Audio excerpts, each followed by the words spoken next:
Magandang araw po sa inyong lahat. Sa araw po na ito ay mapapakinggan po natin ang kwento ng may 20 taong gulang na binatang si Elmo. Isang anak ng manunugis na iibig sa hindi pangkaraniwang dalaga. Ngunit ang lihim nilang pagmamahalan ay susubukin ng hamon ng kadiliman. Isang araw ay biglang malalagay sa panganib ang buhay ni Elmo. Ngunit bigla siyang nagkaroon ng hindi maipaliwanag na kapangyarihan mula sa kanyang mga kamay. Ano kaya ang kahihinatnan ng pakikipaglaban niya sa mga aswang na busaw gamit ang kapangyarihan? Magagawa kaya nilang talunin ang lumalakas na puwersa ng kadiliman? Sama-sama po nating pakinggan ang buhay at pakikipagsapalaran ng binatang anak ng manunugis na ikinasal sa magandang engkantada. Ngunit bago po ang lahat, mga idol, huwag po nating kalimutang mag-subscribe, mag-like at i-hit ang notification bell sa aking YouTube channel na The Voice Addict at Apong Isaak para sa mas marami pa na makapigil hininga na kwentong aswang at katatakutan mula sa mundo ng kababalaghan. Umpisahan na po natin ang kwento. Ay, tigilan na po natin ang pagtugi sa mga aswang. Muntik na po kayo mapahamak ha. Kung hindi dumating yung asong ligaw kanina, baka hindi na po tayo nakauwi. Elmo anak, di tayo maaaring tumigil. Marami ang umaasa sa atin. Kung hahayaan nating magasik ng lagim ang mga busaw, sino magtatanggol sa baryo? Pero tay, halos mamatay na kayo kanina. Isa pa, hindi ba't may isang manunugis ng aswang sa kabilang baryo? Hindi kailangan kayo na lang palagi ang humaharap sa panganib. Kung nakaligtas po kayo ngayon, paano naman po sa mga susunod na gabi? Anak, hindi mo naiintindihan eh. Matagal ko nang ginagawa to. Dito ko kayo binuhay ng nanay mo nung nabubuhay pa siya. Tsaka, hindi lang to laban ko anak, kundi laban din ito ng lahat ng mga tao rito. Kung titigil ako, baka buhay ng mga kapitbahay naman natin ang sunod na mawawala. Naiintindihan ko naman po kung ano nararamdaman nyo, tay. Pero naiintindihan nyo rin po ba kung ano ang takot na nararamdaman ko? Lalo na po kanina. Hindi nyo po alam kung gaano ako na nag-alala sa inyo. Baka isang araw po tay, magising na lang po ako na wala na po akong tatay na uuwian. Ay nako, Elmo anak. Alam kong natatakot ka. Pero kung hindi ako kikilos, mas marami pa ang mawawalan ng ama, anak o kapatid. Patay na nga ang kanilang kaanak. Lalapain pa ng mga busaw na umaaligid sa baryo natin. Hindi ako makakapayag na maranasan din nila ang mga naranasan natin nun. Masakit sa isang asawa at anak na nalaman na kinain ng mga aswang ang katawan ng kaanak nila na dapat sana ay tahimik nang nahihimlay sa libingan. At hanggang ngayon, hindi pa rin mawala-wala sa isip ko ang ginawa ng mga hayop na busaw na yun sa nanay mo. Sana lang po, may ibang paraan para mabigyan ng katarungan si nanay. Sana hindi nyo kailangang isugal palagi ang buhay nyo para sa paghahanap sa mga busaw. Hindi naman sila nababawasan eh. Para pangang parami sila ng parami. Bukod sa mga patay, kumakain na rin sila ng sariwang laman ng tao. Ayoko po na balang araw mangyari rin sa inyo nangyari sa ibang manunugis ng mga aswang. Kaya nga ginagawa ko to. Dahil gusto ko nang matapos ang kaguluhang ito, anak. Mukhang wala na po talaga ako magagawa para pigilan kayo, tay. Huwag ka mag-alala. Pangako, anak. Mas mag-iingat ako. At saka, magpapasalamat ako sa asong nagligtas sa buhay ko. Ay nako, Wala na talaga akong magagawa para baguhin pa ang isip nyo. Sana lang po, maisip nyo rin na tumigil na po sa ginagawa nyo. Hanggang may busaw na nag-aasik ng lagim sa baryo natin, hindi ako titigil. Uubusin ko silang lahat, anak. Isa lang ang ipinagdadasal ko sa Panginoon. Yun ay ang matutokang manugis ng mga aswang. Dahil balang araw ang gusto ko, ikaw ang pumalit sa akin. Alam niyo naman na ayoko po talaga maging manunugis ng aswang eh.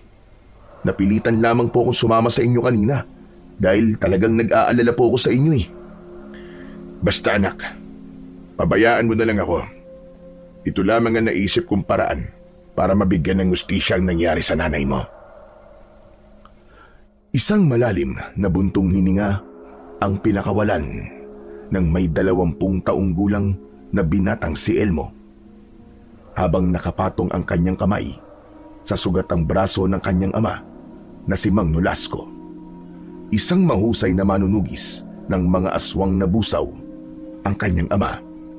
At kanina lamang ay nasaksihan niya kung paano ito pumatay ng mga nilalang na nagtatago sa dilim. Ang busaw ay isang uri ng aswang na kilala bilang mangangain ng bangkay at gumagamit ng panlilinlang upang maitago ang kanyang tunay na pagkatao. Isa ito sa mga kinatatakutang halimaw sa baryo ng Sapare. Marami ang nabiktima ng aswang at halos karamihan sa kanilang kababaryo ay nawalan ng mahal sa buhay dahil sa aswang na yun. Lalo na ang pagkawala ng kanilang mga kaanak na nakalibing sa lumang sementeryo. Lahat ng yun ay dahil sa mga busaw na unti-unting umuubos sa katawan ng mga bangkay. Ang masaklap pa sa ngayon ay hindi na lamang bangkay ang kinakain ng mga aswang na busaw, pati na rin ang buhay ng mga manunugis ng mga aswang ay nanganganib na rin.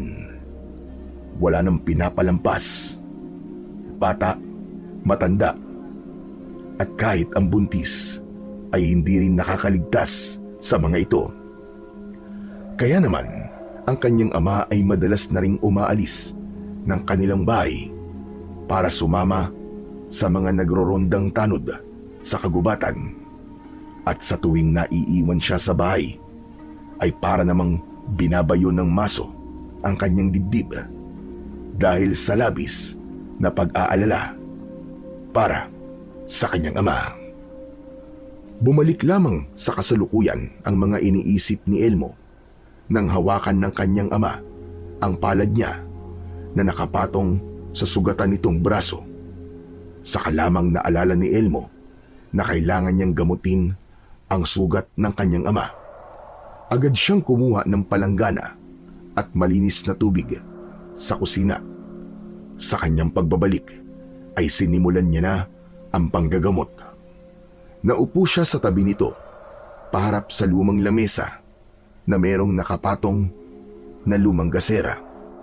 Seryosong nakatingin sa kanya si Mang Nolasco na tila ba ipinapakita ang pasasalamat sa pamamagitan ng paghawak nito sa kanyang palad. Maya-maya pa ay nagpaalam na rin ito para magpahinga sa loob ng silid nito. Naiwan si Elmo na napapatitig na lamang sa malamlam na ilaw ng gasera. Ang dati nilang masayang tahanan noon, ngayon ay tila punong-puno ng bigat at kalungkutan. Pagkalipas ng ilang sandali, ay nagpahinga na rin si Elmo at pumasok na sa loob ng kanyang silid. Maraan niyang isinabit ang kanyang pana sa gilid ng pintuan bago siya nagpalit ng damit. Merong bahid yun ng kulay itim na dugo ng aswang na busaw. Muntik na rin siyang mapahamak kanina kung hindi lang siya tinulungan ng kanyang ama.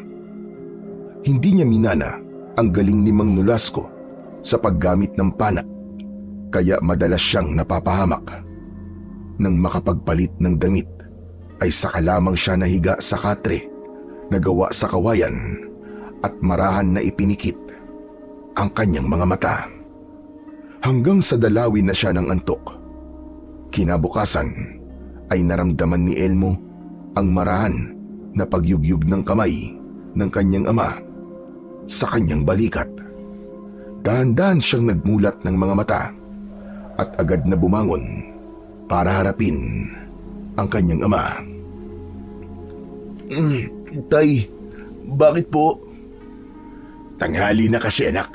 Hindi ba't pupunta ka pa sa bahay ni Lolo Teromo para humingi ng gamot para sa sugat ko? Biglang naalala ni Elmo ang mga napag-usapan nila ni Mang Nolasco nung nakaraan na hapon. Kaya naman, napapakamot sa batok na tumango siya sa kanyang ama. Muntik na niyang makalimutan ang sadya niya sa matandang albularyo na nakatira sa paanan ng bundok na malapit sa lumang sementeryo. Iinat-inat na bumangon sa higaan ang binata at nagtungo sa kusina para maghilamos.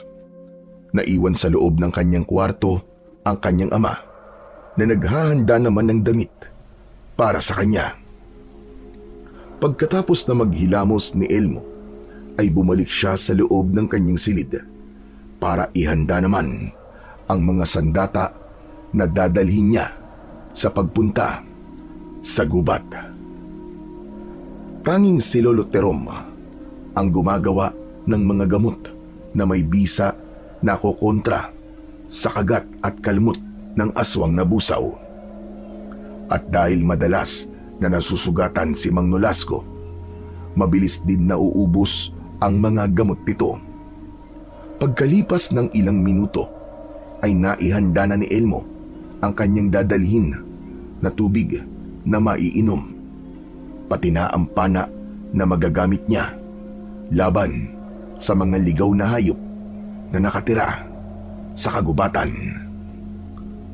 Tay, aalis na po ako. O sige anak, mag-iingat ka. Huwag ka magpapagabi ha. Alam mo naman ang panganib na dala ng gubat.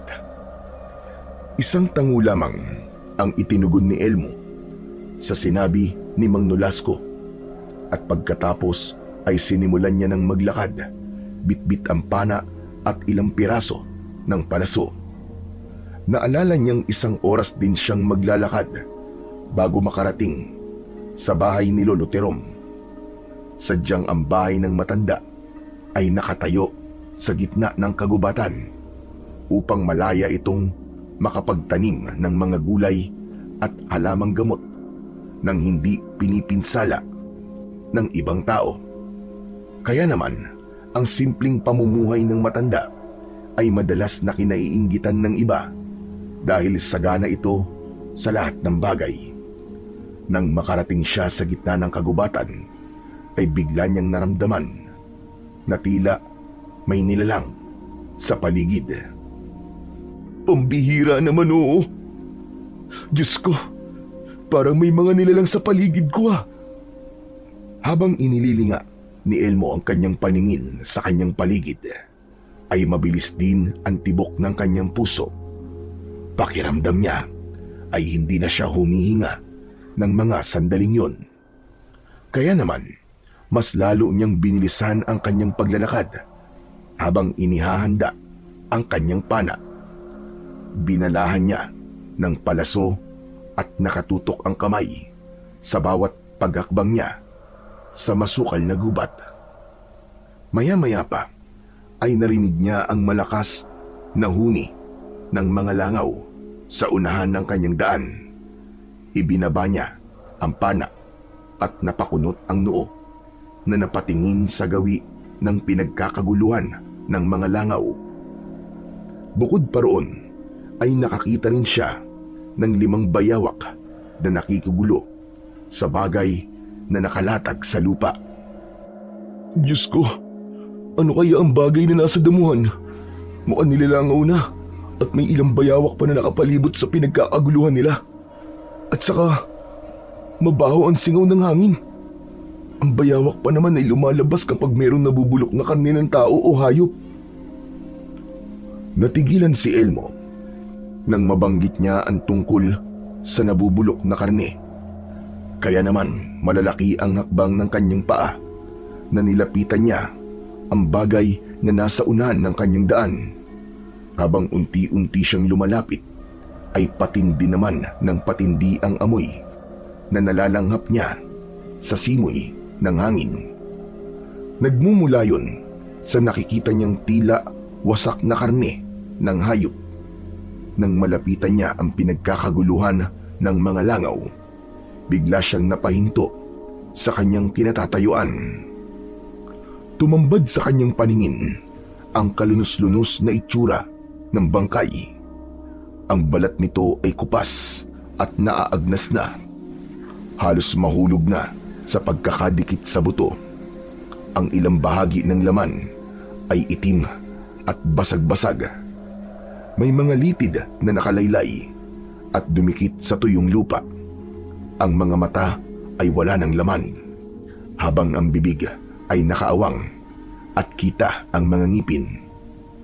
Samantalang ang tiyan ay wakwak at nawawala ang ibang parte ng katawan.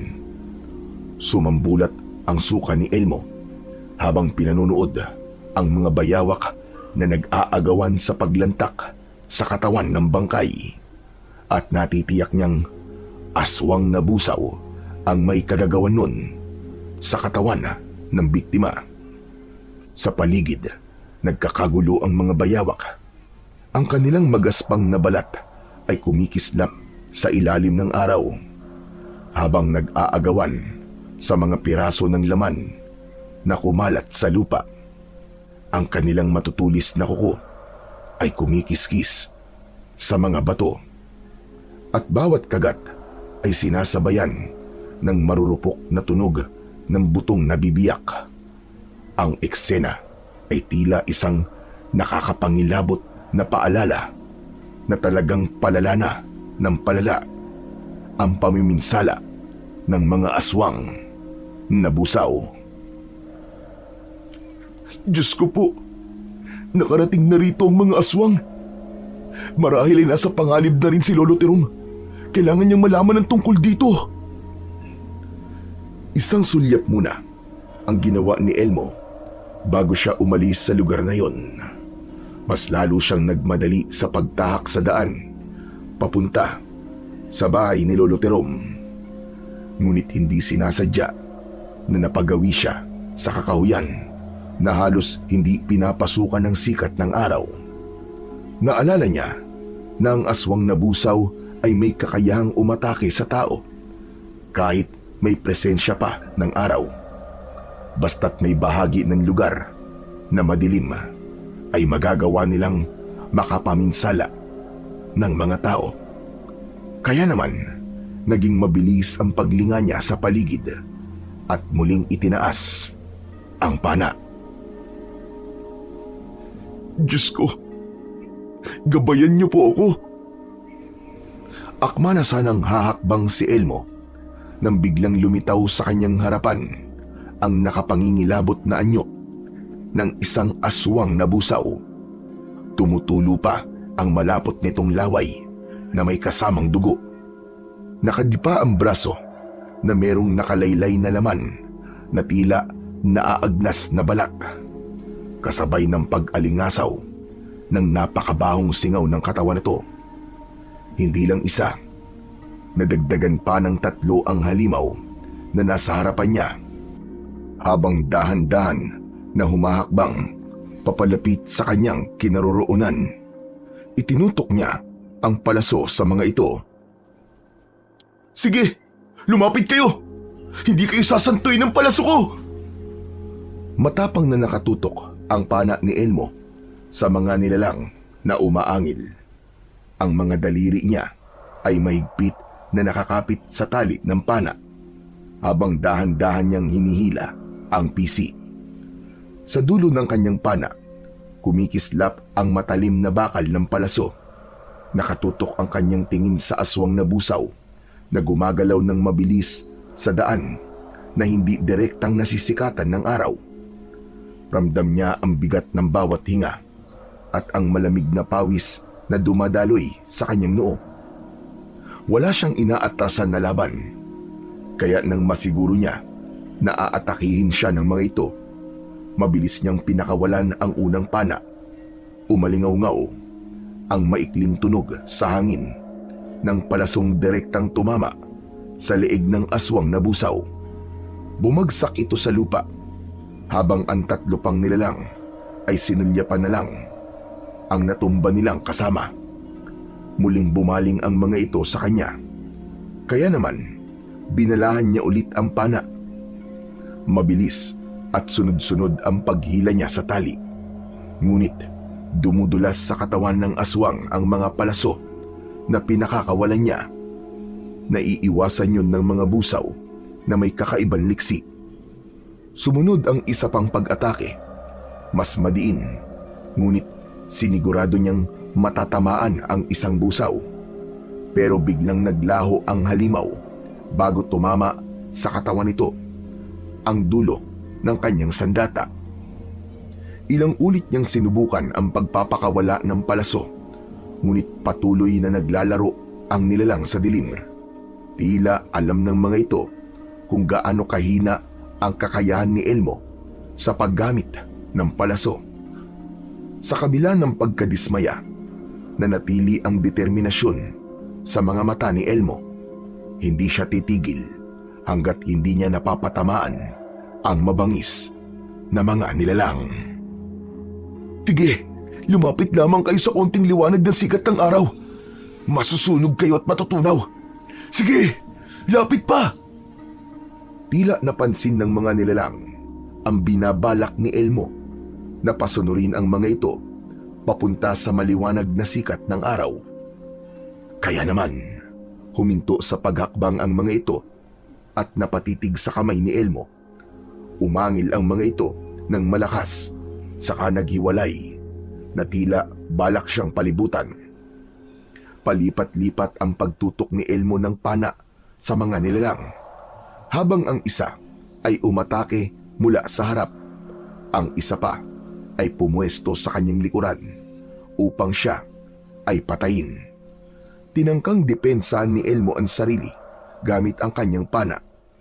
Ngunit sunod-sunod ang kanilang pag-atake. Mabilis, maras at walang pahinga. Dahil dito, naramdaman ni Elmo ang panghihina ng kanyang mga braso hanggang sa maubusan siya ng palaso, at sakto yun sa paglapit ng dalawang nilalang sa kanyang kinaroroonan. Nasugatan siya ng malalim sa braso mula sa kuko ng aswang na umatake sa kanya. Halos mamilipit siya sa labis na sakit. Gayunpaman, ginamit niya ang talim ng dulo ng kanyang pana upang patayin ang dalawang nilalang. Ang una ay sa dibdib niya ito tinamaan at ang pangalawa ay sa leeg. Sa kabila ng sakit, nanaig ang kanyang tapang at nagtagumpay siya na mapatay ang mga halimaw. Habol ang hininga na pinagmasdan ni Elmo ang bumagsak na mga aswang sa lupa. Sa kanya dinampot sa lupa ang nagkalat na mga palaso at muli niyang pinatamaan ng kanyang sandata ang dulo ng mga ito. Pagkalipas ng ilang sandali, naglakad siya papalayo sa lugar na yon. Iniwan niya ang nakahandusay na katawan ng mga aswang. Habang papasok siya sa gubat, ay hindi na siya mapalagay. Pakiramdam niya ay palaging may aatake sa kanya na mga aswang na busaw. Maya-maya pa ay bigla naman siyang nakarinig ng boses ng isang babae. Nagkagaling yun sa kakahuyan. Tulong! Tulungan niyo ako! Saklala! Teka, nanggagaling ang mahinang boses sa bahagi ng may mga nakatumbang puno ng mangga. Kailangan ko siyang tulungan. Muling naulit ang paghingi ng tulong ng isang babaeng tila nadadaganan ng kahoy. Hindi nagdalawang isip si Elmo. Agad niyang nilapitan ang pinanggagalingan ng boses ng babae. Ilang sandali lamang ang lumipas ay narating na niya ang kinaroroonan nito Tumambad sa kanyang paningin ang napakagandang muka ng isang babaeng sugatan at nanghihina. Maingat niya itong inalalayan para makatayo. Agad na hinubad ni Elmo ang suot niyang damit at ibinalot niya yon sa katawan ng babae. Nanginginig ang katawan nito na parabang dahil yun sa labis na sakit. Wala na siyang pakialam kung malantad man sa babae ang magandang hugis ng kanyang katawan. Ang mahalaga ay mailigtas niya ito sa tiyak na kapahamakan. Pinunasan niya ang dugo nito sa muka. Sa unang pagkakataon ay hindi maipaliwanag ni Elmo ang kakaibang damdamin na naramdaman niya para sa babae. Pinaupo niya ito ng maayos sa putol na kahoy. Binigyan ng tubig at nilinisan ang sugat ng dala niyang malinis na tubig. Maraming salamat sa tulong mo. Walang anuman. Ano ba nangyari sa'yo? Paano ka nasugatan? Inatake ako ng mga aswang kanina. Mabuti na lang at dumating ka. Kaya hindi natuloy ang pag-atake nila sa akin. Diyos ko, kung ganun pala ang mga umatake sa akin kanina, ay mga aswang na umatake rin sa'yo. Oo, maraming salamat talaga sa pagliligtas mo sa akin. Pero malalim ang mga sugat mo, miss. Kailangan madala kita sa paggamutan nang malapatan ng Pangunang Lunas ang sugat mo. Pero nahihirapan ako maglakad. Tamang-tama, papunta ako sa bahay ni Lolo Terom.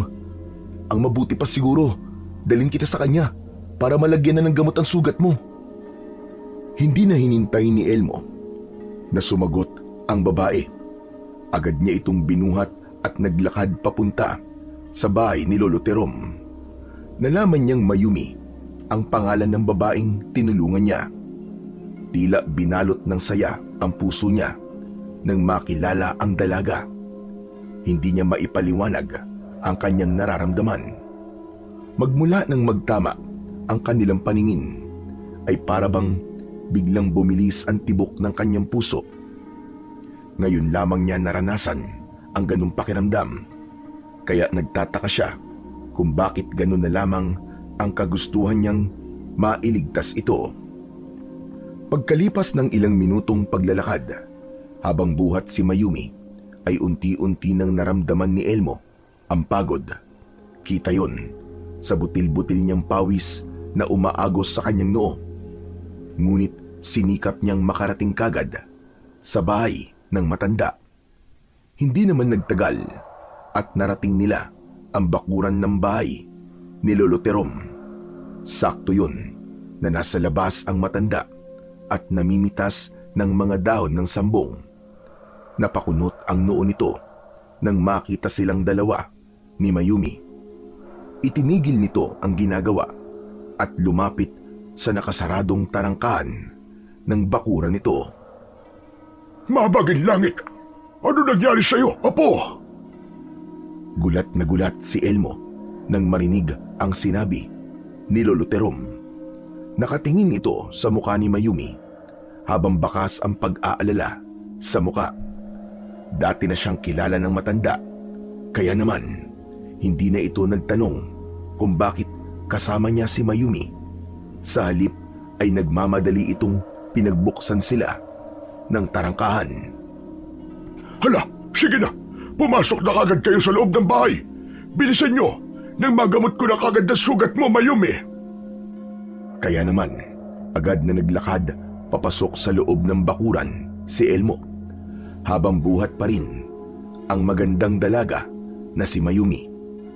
Ni hindi niya ininda ang pagod dahil ang mahalaga ay nadala niya ang dalaga sa loob ng bahay ni Lolo Terom. Pagkalipas lang ng ilang minuto, sa wakas ay nakapasok na sila sa loob ng bahay ng matanda at mailalapag na niya ang dalaga.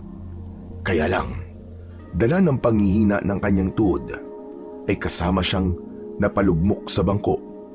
Muntik niyang mahalikan ang dalaga. Sakto, pagpasok ni Lolo Terom. Tumingin ito sa kanyang likuran dahil hindi niya napapansin na nakatitig pala siya sa muka ng magandang si Mayumi. Agad siyang umayos ng tayo at nahihiyang hindi makatingin sa muka ng dalaga. Kung umasta sila ay para bang walang sugat sa katawan si Mayumi. Ilang sandaling katahimikan ang naghari sa loob ng sala ng matanda bago ito nagsimulang magtanong kung ano ang nangyari kay Mayumi. Pasensya na po kayo, Lolo.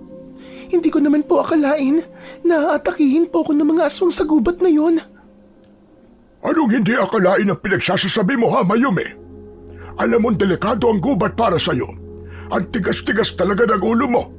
Sinabi ko naman sa'yo na huwag kang pupunta roon, hindi ba? Lolo naman may ibang taong nakakarinig sa pinag-uusapan natin. Nakakaya naman po sa kanya. Nako, wag niyo po akong alalahanin. Mayumi, ayos lang sa akin yun. Pinagsasabihan ka lang naman ni Lolo Terom dahil mali talaga ang ginawa mo. Paano kung hindi kita nakita ron? Baka napahama ka na. Si Elmo, Mayumi, ikaw naman kasi kahit paulit-ulit ka na napapahamak sa gubat na yun, hindi ka pa rin talaga nadadala. Gamutin niyo na lang po muna ako, Lolo Terom. Ang sakit na po ng sugat ko. Ay nako, ganyan ka naman Umiiwas ka kapag napapagalitan kita. Kung hindi lang talaga kita apo, nako. Baka pinabayaan na kita dahil sa katigasan ng ulo mo. Dismayadong umalis sa kanilang harapan si Lolo Terom para ikuha ng gamot si Mayumi. Kaya naman, silang dalawa na lamang ni Mayumi ang naiwan sa sala. Hindi makatingin si Elmo kay Mayumi. Pakiramdam niya ay nabibinga siya sa sariling tibok ng kanyang puso. Pagkalipas ng ilang sandali, ay bumalik si Lolo Terom. Dala ang 2 bote ng gamot. Inilapag ng matanda ang garapon sa ibabaw ng mesa, habang ang isa namang kulay pulang bote ng tanduay ay iniabot sa kanya. Nagtataka naman na napatingin siya sa muka ni Lolo Terom. Alam ko na yan ang sadya mo. Kaya ka nandito, Elmo. Sige na, makakaalis ka na. Hindi ka dapat maabutan ng dilim sa daan. Mas marami ang nilalang na naghihintay sa'yo sa gitna ng kagubatan. Kaya magmadali ka at mag-iingat ka sa daan. Maraming salamat po dito, Lolo Terom. Aalis ka na ba, Elmo? Sayang naman, hindi man lang tayo makakapagkwentuhan ng matagal. Tumigil ka na, Mayumi. Aabalahin mo pa yung tao. Gusto mo bang abutan pa siya ng dilim sa daan? Magpasalamat ka na lamang at si Elmo ang nakakita sa'yo. Dahil kung ibang lalaki, naku po Diyos ko, baka pinagsamantalaan ka na nila dahil dyan sa ayos mo. Lolo naman ang daming sinasabi. O siya, sige na Elmo. Dalhin mo na ang gamot sa inyo, sige na. Nabalitaan ko na nasugatan kagabi ang tatay mo. Mag-iingat ka mo siya dahil nararamdaman kong nalalapit na ang pagsalakay ng mga aswang na busaw. Sa oras na maubos nila ang mga bangkay sa lumang sementeryo, natitiyak kong sasalakay sila para pumatay ng mga tao. Hindi nila makokontrol ang kanilang sarili dahil sa labis na gutom. Yun nga po ang inaalala ko, Lolo Terom Nag-aalala na po ako sa kaligtasan po ni tatay.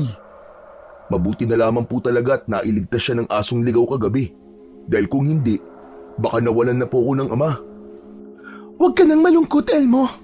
Ang mga tao may mabuting puso, iniingatan ng Diyos at palaging inilalayo sa kapahamakan. Aba teka, may sugat ka. Hindi mo ba muna ipapagamot yan? Hindi na, malayo naman to sa bituka Ikaw na lang ang magpagamot. Teka, hahaba lang ang usapan natin ito. Kailangan mo nang umalis, Elmo, para hindi ka mapahamak sa daan. Sige na. Saka lamang naalala ni Elmo na kailangan niya nang umalis. Kung siya ang tatanungin, kahit siguro ilang oras pa siyang makipag-usap kay Mayumi, ay hindi siya magsasawa. Hindi niya napapansin na unti-unti nang nahuhulog ang loob niya sa dalaga. Ilang sandaling katahimikan ang naghari at nagpaalam na nga ang binata sa maglolo.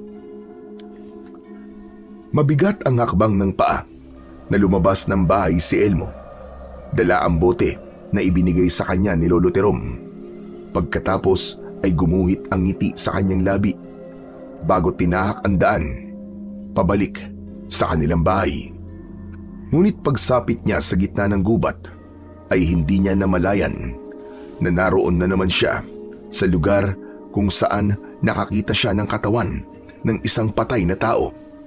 Sa kanyang pagtataka ay napansin niyang wala na roon ang katawan ng bangkay. Napataklob din siya sa kanyang bibig dahil naalala niyang yun sana ang itatanong niya kay Lolo Terom. Masyado siyang nalibang sa pagtulong kay Mayumi kaya hindi na siya nakapagtanong sa matanda. Nang makitang wala na siyang mapapala sa lugar na yon, ay mabilis na siyang naglakad. Ngunit pagsapit niya sa madilim na bahagi ng kakahuyan, ay bigla siyang natigilan. Isang pangkat ng mga kalalakihan ang nakaabang sa kanya sa daan. 5 lalaki na may dala ng 2x2 at nakatingin sa kanya. Binaliwala niya ang mga yon dahil hindi naman niya kilala ang mga ito. Kaya naman, akma na sanang lalampasan niya ang mga ito nang bigla siyang itinulak ng lalaki sa unahan, dahilan upang matumba siya at mapaupo sa lupa. Mabuti na lang at hindi niya nabitiwan ang hawak niyang bote. Mabilis na tumayo si Elmo at matapang na hinarap ang mga ito. "Teka pare, ano bang problema mo ha? Bakit nanunulak ka?" Gusto ko lang malaman, nanliligaw ka ba kay Mayumi? Nakita kita kanina, binuhat mo siya, kaya hindi ka maaaring magsinungaling. "Naku, nagkakamali ka pare. Hindi ako nanliligaw kay Mayumi. Tinulungan ko lang siya dahil hirap siyang maglakad." "Bakit? Sino ka ba?" Ako lang naman ang manliligaw niya at malapit ko na siya maging nobya. "Pambihira naman pare, oo. Hindi pa pala kayo eh. Kung makatanong ka sa akin daig mo pa ang asawa." Ba't ang angas mo? Gusto mo masaktan? "Wala akong balak na makipag-away sa inyo, kaya pwede ba paraanin niyo na ako? Saka kung nanliligaw ka kay Mayumi, lumaban ka ng patas sa magiging katunggali mo sa puso niya." Ganun ba? Sige, lalaban ako ng patas sa'yo. Hindi pa man natatapos ng lalaki ang mga sasabihin nito, ay malakas na siya nitong sinuntok. Tumama ang kamao nito sa kanyang muka, dahilan upang bumagsak siya sa lupa. Sa pagkakataong yun, ay nabitiwan na niya ang kanyang dalang bote na may laman na gamot. Tangka na sanang aatakihin siya nito ng hampas ng 2x2 nang biglang umalingaw-ngaw ang tahol ng isang asong ligaw. Tila nakakita ang mga ito ng halimaw at nagsitakbuhan papalayo sa kanyang kinaroroonan. Naiwan ang lalaking sumuntok sa kanya, kasabay ng pagbabanta nito sa kanya, at dahil papalapit na ang aso, ay wala na itong nagawa, kundi ang iwan siya. Nagtataka naman na napatayo si Elmo at muling sinulyapan ang asong ligaw. Hindi siya maaaring magkamali dahil ang aso ring yun ang nagligtas sa kanyang ama. Nanghahakbang na sana siya para lapitan ito, bigla naman itong kumaripas ng takbo papalayo. Kaya naman, wala na siyang nagawa kundi ang damputin na lamang ang bote sa lupa, saka pinunasan ang dugo sa pumutok niyang labi. "Grabe, mukhang ang malas yata ng araw ko ngayon ah. Ay nako, ang sakit. Di bale, ang mahalaga nakilala ko naman si Mayumi. Kaya lang, mukha yatang marami akong karibal sa kanya." Dismayadong napabulong sa sarili si Elmo habang tinataak ang daan pauwi sa kanilang bahay. Pagkalipas ng ilang minutong paglalakad, ay natanaw na niya ang kanilang bakuran. Mula sa kanyang kinaroroonan, ay kagad niyang nakita ang kanyang ama. Sa una ay ngumiti ito dahil nakatingin ito sa bote ng gamot na hawak niya. Ngunit nang mapatingin ito sa pumutok niyang labi at sugatang braso, ay bumakas ang matindi nitong pag-aalala. Mabilis itong lumapit sa kanya at kagad na sinuri ang kalagayan niya. Habang pinagmamasdan nito ang kanyang mga sugat, ay panay rin ang tanong nito sa kanya. Aba, pambihira ka naman bata ka, oo. Ano nangyari sa braso mo? Tsaka ang labi mo, pumutok din. Saan mo ba nakuha yan, anak? Tay, napalaban po ko sa mga aswang na busaw. Tapos sa pag-uwi ko naman po, ay merong ilang kalalakihan na humarang sa akin sa daan. Pinagkamalan po nila ako nanliligaw sa magandang apo ni Lolo Terom. Ano ka mo, magandang apo? Teka, mukhang wala naman ako natatandaan na merong magandang apo si Lolo Terom. Meron po, tay. Mayumi po ang pangalan niya. Napakaganda niya po, tay. Mukha yatang kakaibang tono ng boses mo, anak, nang banggitin mo ang pangalan ng apo ni Lolo Terom. Tay, masaya lamang po ako dahil nakauwi po ako ng ligtas. Tara na nga po sa loob at mukhang pati ako'y kailangan gumamit ng gamot na to. Pagkasabi ni Elmo sa kanyang ama, ay itinaas niya ang bote sa ere. Saka masiglang naglakad papasok sa loob ng kanilang bahay. Pagpasok nila sa loob, ay agad na naupo si Elmo sa bangko na nakaharap sa lumang lamesa. Pagkatapos ay ipinatong niya ang bote sa ibabaw nun. Maya-maya pa ay nakita niyang pumasok si Mang Nolasco sa silid nito. Pagbalik ay may dala na itong tela at box na may laman na gasa. Nilinisan muna ni Mang Nolasco ang paligid ng sugat sa braso ni Elmo. Saka pinatakan nito ng gamot. Nang lumapat ang likido sa kanyang sugat, ay nagmistulang agwa oksinada yon. Bumubula yon na para bang sinisipsip nito ang katas ng lason na pumasok sa loob ng kanyang laman. Ilang saglit pa ay nilagyan yon ng gasa sa katinalian ng malinis na tela. Nang mga sandaling yon ay naramdaman niya ang ginhawa. Tila nawala ang sakit at naigagalaw na niya ang kanyang braso. Pagkaraan ng ilang minuto ay seryoso siyang nagtanong sa kanyang ama. Ay, oo nga pala, tay. Kanina po bago po ako magpunta sa bahay ni Lolo Terom, nakakita po ako ng naagdas na bangkay. Nakita ko po yun sa daan, tay, malapit po sa bahay ni Lolo Terom. Diyos ko, totoo ba ang sinasabi mo, anak? Opo, tay. Pero nang bumalik po ako, wala na po yung bangkay dun. Kung ganun, nagsisimula na silang magparamdam. Ang ibig sabihin nun, anak, malapit na silang sumalakay sa baryo natin. Teka, sandali lang po, tay. Hindi ko po yata nagugustuhan ng tono ng pananalita nyo, ah. Mukhang may binabalak po kayong hindi maganda. Elmo, anak, alam mo ba na kapag sumalakay sila sa baryo natin, marami mapapahamak. Marami ang mamamatay panigurado. Hindi nila kayang labanan ng malakas na puwersa ng kadiliman. Kaya kailangan nila ang tulong natin.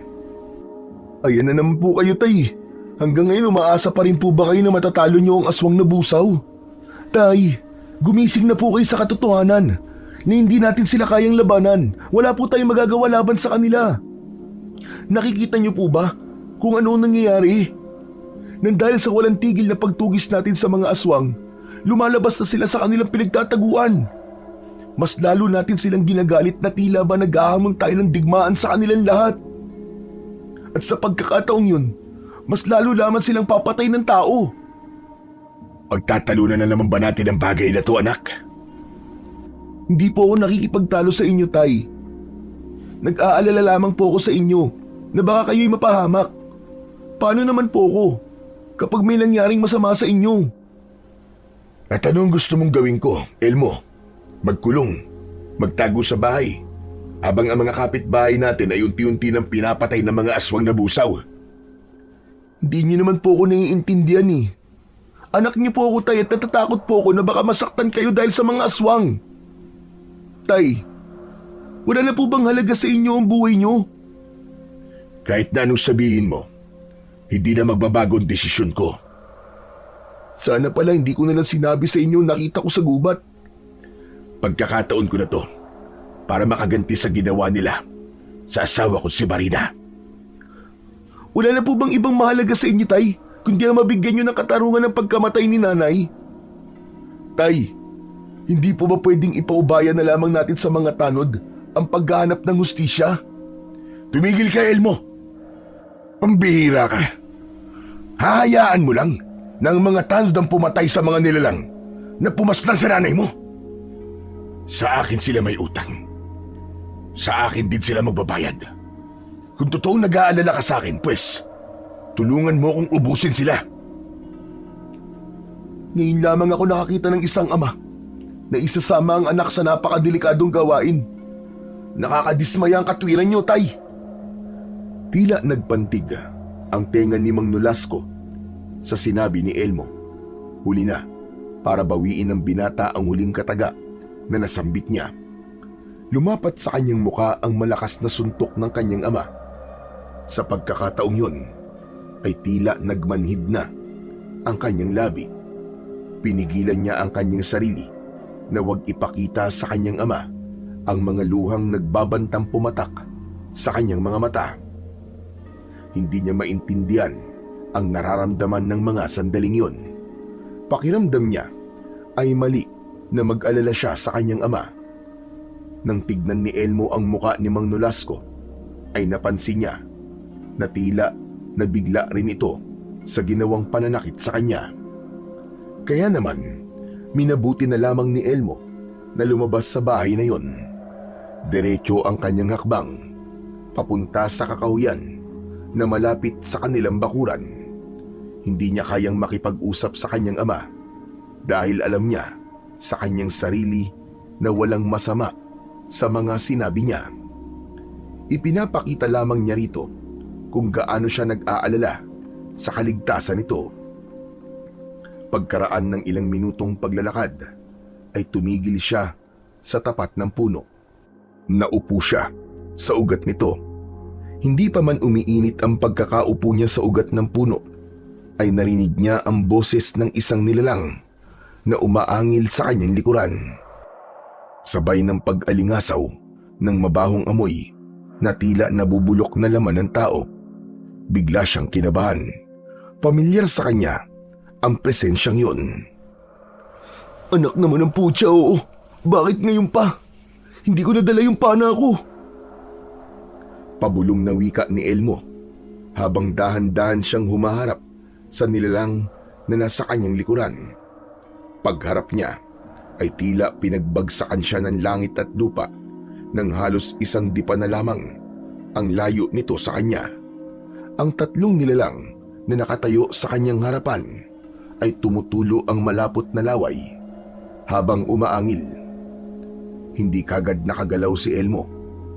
Dala ng pagkagulat ay hindi niya na naiwasan ang unang pag-atake ng kalmot ng aswang sa kanyang dibdib. Mabuti na lamang at lumapat lang yun sa kanyang dibdib at napunit yun.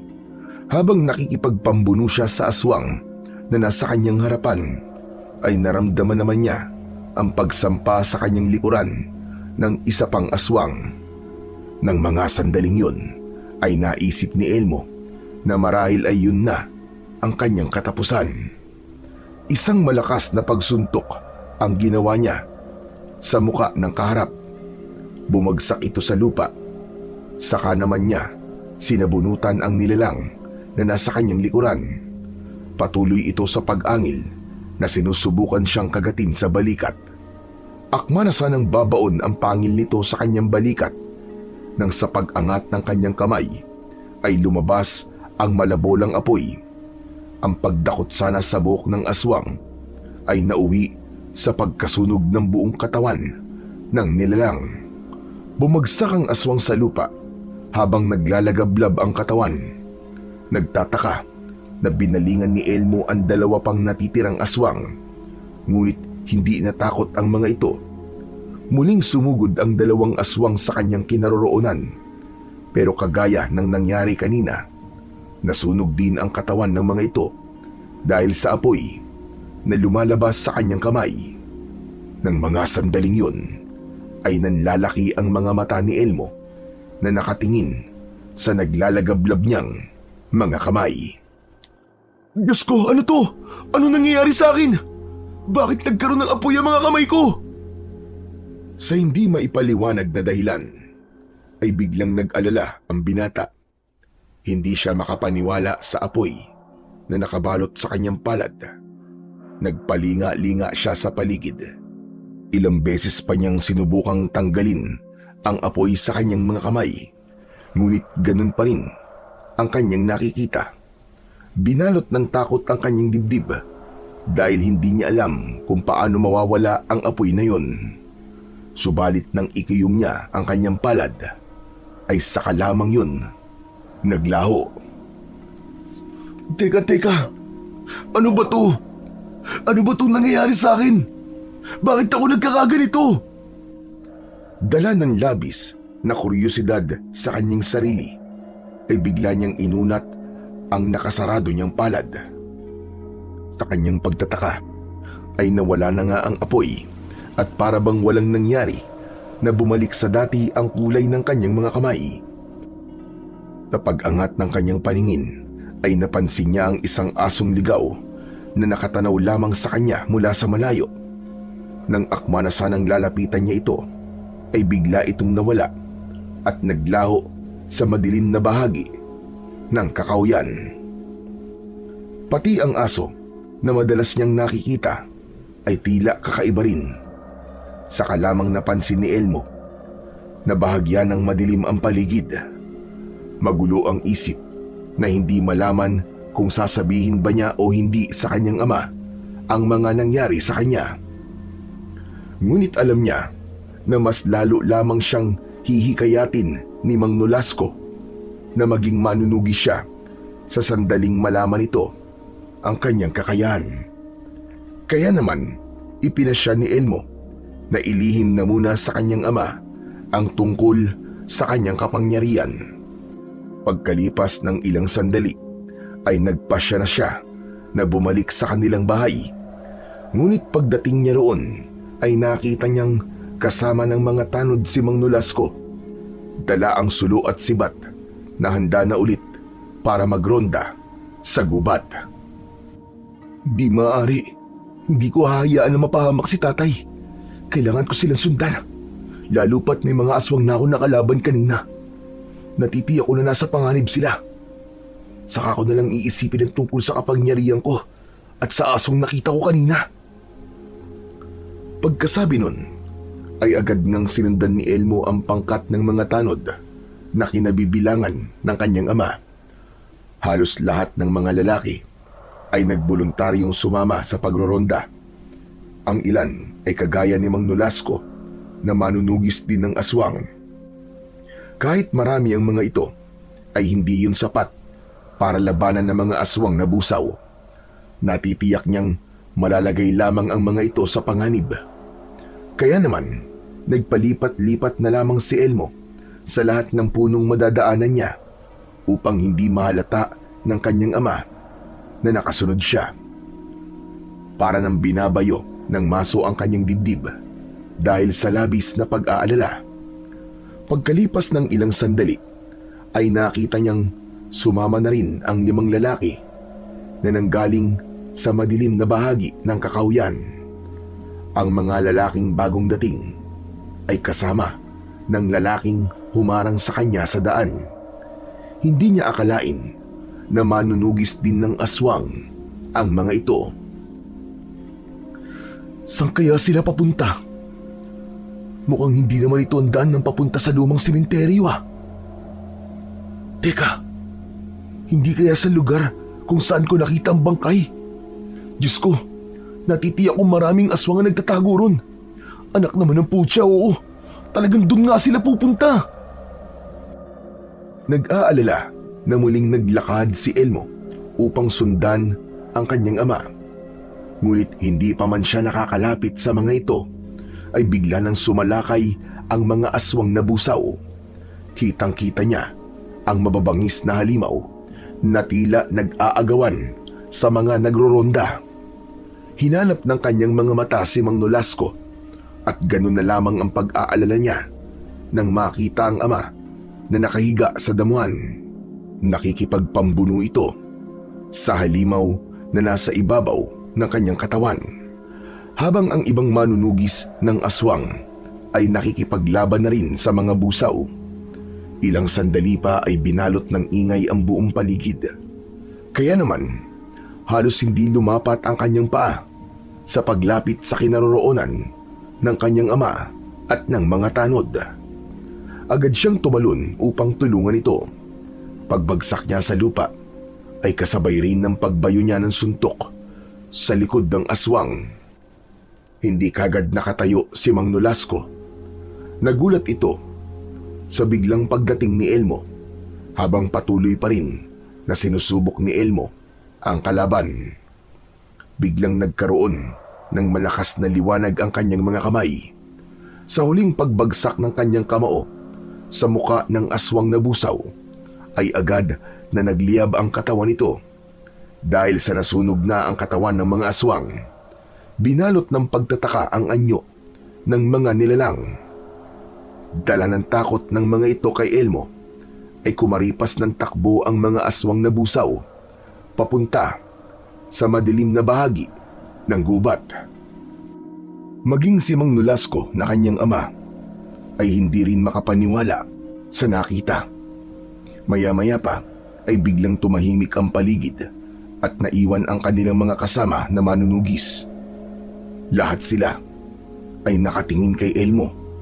Saka lamang niya napagtanto na nakita na ng ibang tao ang kapangyarihan ng kanyang kamay.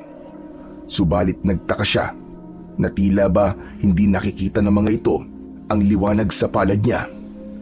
Ilang sandali pa ang lumipas ay lumapit sa kanya ang nag-aalala niyang ama.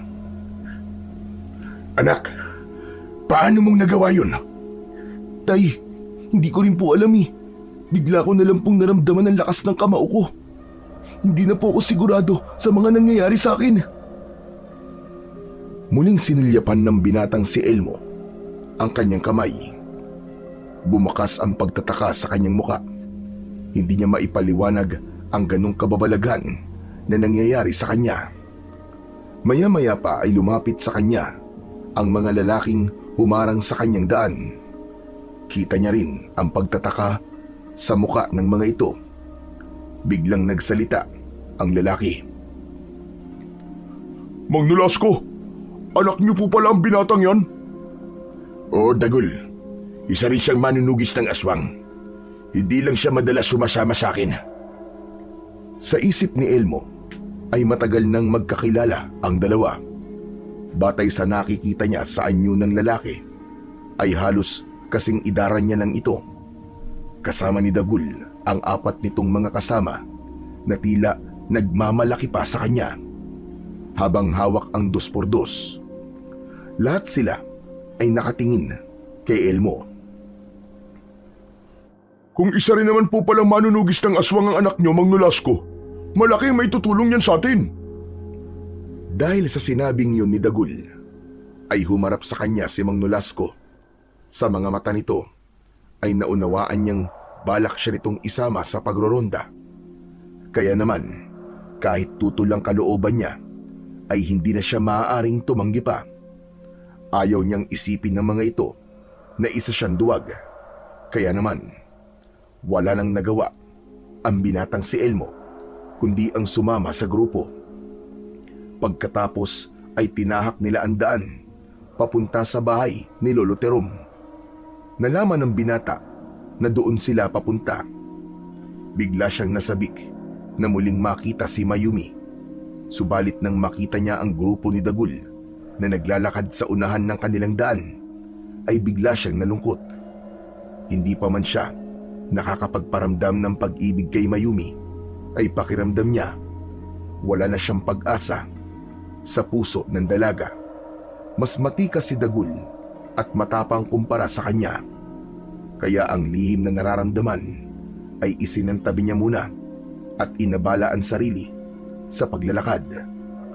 Ngunit pagsapit nila sa gitna ng kagubatan, ay nabigla sila sa kanilang nadatnan. Nakalatag sa damuhan ang maraming buto ng tao na tila katatapos lamang lantakan. Bumakas ang nakakapangilabot na sigawan ng mga manunugis ng aswang nang makitang sariwa pa yun. Sa isip nila ay nahuli sila ng dating.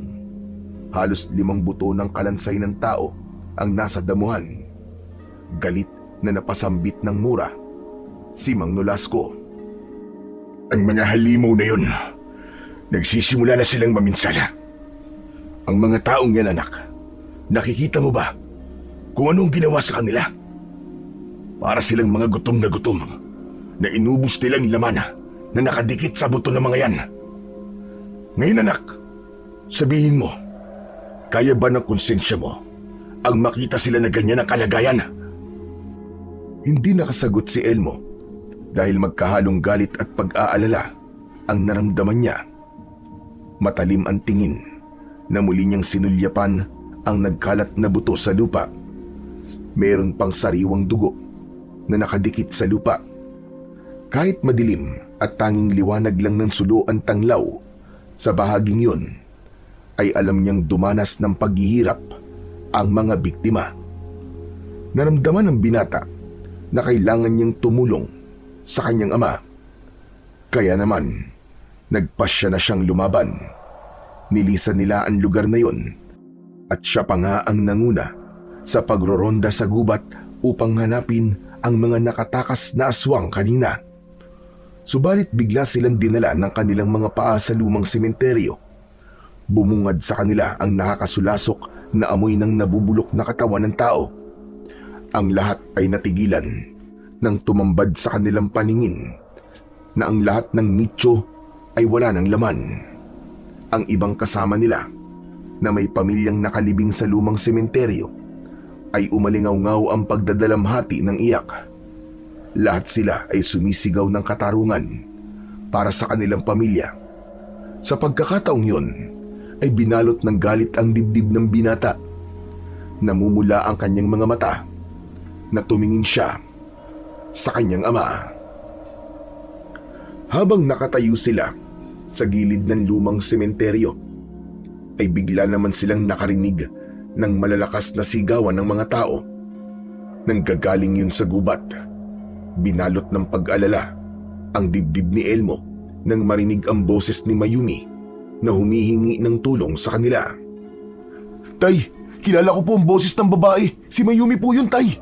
Parang nasa panganib po siya. Hindi na hinintay ni Elmo na magsalita pa ang kanyang ama. Agad siyang tumakbo papunta sa pinagmumulan ng boses ni Mayumi. Nilampasan niya ang nakatayong si Dagul, kahit ito ay nagulat sa biglang pagtakbo ng binata papunta sa kakahuyan. Samantalang ang ibang mga tanod na galit kanina ay sumunod na rin sa kanya. Pagkalipas ng ilang minutong pagtakbo, ay narating nila ang kinaroroonan ng sigaw ng mga tao.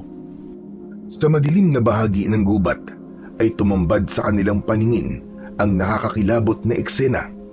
Habang pinagtutulungang lapain ng mga aswang na busaw ang mga taong bihag ng mga ito, ang kaninang sigaw ay napalitan ng pag-angil ng mga nilalang na sarap sa kinakain na laman ng mga biktima.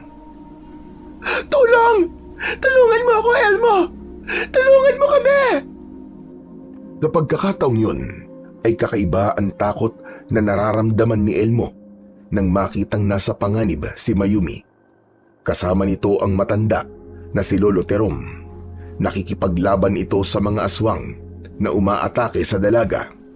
Si Mayumi, halos mawalan ng lakas, ay pinagtutulungan ng mga aswang na busaw.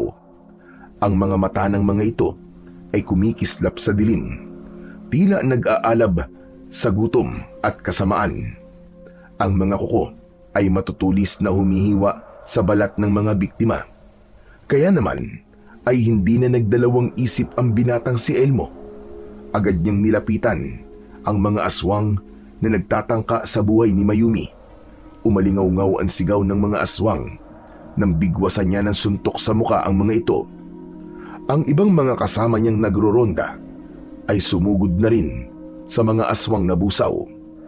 Si Lolo Terom naman ay nakikipagpambuno sa 2 pang aswang na busaw. Kitang-kita sa mukha nito na puno ng pawis. Ang braso nito ay may malalim na sugat na patuloy na dumudugo. Sa kabila ng sakit na nararamdaman at panghihina, maigpit pa rin ang hawak nito sa sandata na buntot ng pagi. Bawat hampas ng matanda ay sinasabayan ng malakas na pag-alingaw-ngaw ng halimaw dahil sa labis na sakit. Ang eksenang yon ay nagmistulang bangungot, isang pakikipaglaban sa buhay at kamatayan sa gitna ng dilim at panganib. Yun ang buhay ng isang manunugis ng mga aswang. Pagkalipas lamang ng ilang sandali ay sumiklab na ang matinding labanan, habang si Elmo naman ay agad na hinawakan ng kamay ni Mayumi at inilayo sa kaguluhan, habang si Lolo Terom naman ay lumapit sa kanila at iniabot ang buntot ng pagi kay Mayumi. Buko, gamitin mo ang panlaban kapag meron lumapit sa iyong aswang. Huwag na huwag kang lalayo sa tabi ni Elmo. Lolo Terom, mag-iingat po kayo. Kasabi ng matanda ay agad na itong umalis sa kanilang tabi. Nakita nilang dumampot ito ng sulo at sibat na ipinanlaban ito sa mga aswang, habang silang 2 na lamang ni Mayumi ang natitira sa bahaging yun. Maya-maya pa ay nakita nila ang nakakakilabot na anyo ng nilalang. Dahan-dahan itong lumapit sa kanila. Kaya naman, hinarap ng binata ang kalaban at muli niya itong sinuntok sa katawan, habang magkahawak kamay sila ng dalagang si Mayumi sa pakikipaglaban sa mga aswang. Panay ang palo nito ng hawak nitong buntot ng pagi. Ilang sandali pa, pati si Elmo ay tinatamaan na rin ng buntot ng pagi sa katawan. Bigla siyang nakaramdam ng kakaibang lakas na hindi niya maintindihan. Kaya sa muling pagsugod sa kanila ng mga aswang, ay ubod lakas na ginamit ni Elmo ang kanyang malaapoy na kapangyarihan. Bumagsak ang aswang sa lupa pagkatapos niya itong tamaan sa dibdib. Mula sa kanilang harapan ay kitang-kita nila ang paglagablab ng katawan nito. Pagkalipas ng ilang minutong pakikipaglaban, ay nagtagumpay ang mga tanod. Binalot ng kalungkutan ang kanilang mga puso nang tumambad sa kanilang paningin ang mga biktima. Si Mang Nolasco, na hindi napigilan ng sarili, ay tinadtad ng saksak ng sibat ang katawan ng natitirang aswang. Dahil doon ay nilapitan ni Elmo si Mang Nolasco para awatin sa ginagawa nito. Tay! Tay, tama na po! Hindi na po yan mabubuhay, Tay! Halos magkalasog-lasog na po ang katawan ng aswang na yan! Papatayin ko ang hayop na yan, Elmo! Papatayin ko siya! Manasan ang uulitin ni Mang Nolasco ang pagsaksak sa katawan ng aswang, ngunit inawat naman na ito ni Lolo Terom. Agad na lumapit sa kanila ang matanda at nagpasalamat sa kanilang ginawa. Lolo Terom, paano kayo nakarating sa lugar na ito? Dinala rito ng mga aswang na busaw si Mayumi para lapain. Binihag nila ang apo ko at sa kasamang palad, hindi lang pala siya nandito. Maraming kadalagahan din ang dinala nila rito para magsagawa ng ritual ng pag-aalay ng mga birhen na dalaga para sa pinuno nila. Kung ganun po, isa sana si Mayumi sa mabibiktima ng mga aswang bilang alay. Tama ka, Elmo. Mabuti na lang at dito rin kayo nagpunta. Saglit na napatigil sa pagsasalita ang matanda nang dumako ang paningin nito sa magkahawak pa rin na kamay ng dalawa. Kaya naman, biglang naalala ni na Mayumi at Elmo na nakakapit pa rin sila sa isa't isa. Habang ang isang binata naman na si Dagol ay hindi nagugustuhan ang nakikitang pagkakalapit ni na Mayumi at Elmo. Nang hindi nagsalita ang matandang si Lolo Terom, ay saka lamang binitiwan ni Lolo Elmo ang kamay ni Mayumi. Naiilang na hindi makatingin ang dalawa sa mga mata ng matanda. Nagulat naman sila nang bigla itong mapangiti, ngunit agad din namang nakabawi at ipinagpatuloy na ang pagpapaliwanag sa kanila ng matanda. Kailangan na nating magtulungan dahil nag-aalala ako na baka hindi lang sa baryo natin sumasalakay ang mga aswang. Baka nakakarating na rin sila sa mga karating na baryo. Teka, sandali lang po, Lolo Terom. Nagtataka lamang po ako. Bakit kaya mas lalo lamang silang dumarami? Hindi po sila nababawasan eh. Dahil buhay pa ang kanilang tagapagluto. Po? Tagapagluto? Ano pong ibig niyo sabihin? Ang ibig ko sabihin, tagapagluto ng sangkap na makakahawa sa tao ng pagiging aswang na busaw. Hanggat hindi napapatay ang tagaluto na yon, hindi natin matatalo ang mga aswang. Sa bawat isa na mapapatay natin, pinapalitan niya yon ng dalawa. Dahil sa ibang lugar, kumukuha siya ng mga magiging aswang. Kung ganun po, paano po natin siya mapipigilan, Lolo Terom? Ikaw lang ang may kakayahang pumigil sa kanila, Elmo. Po? Teka, bakit po ako? Batay sa nakita ko kanina, masasabi ko nagtataglay ka ng kakaibang kapangyarihan na hindi kayang tumbasan ng kapangyarihan ng kampon ng kadiliman. Elmo, nagtataglay ka ng kapangyarihan ng apoy na nagagaling sa makapangyarihang engkantada. Pero wala naman akong nakakausap na engkantada na nagbigay ng kapangyarihan sa akin.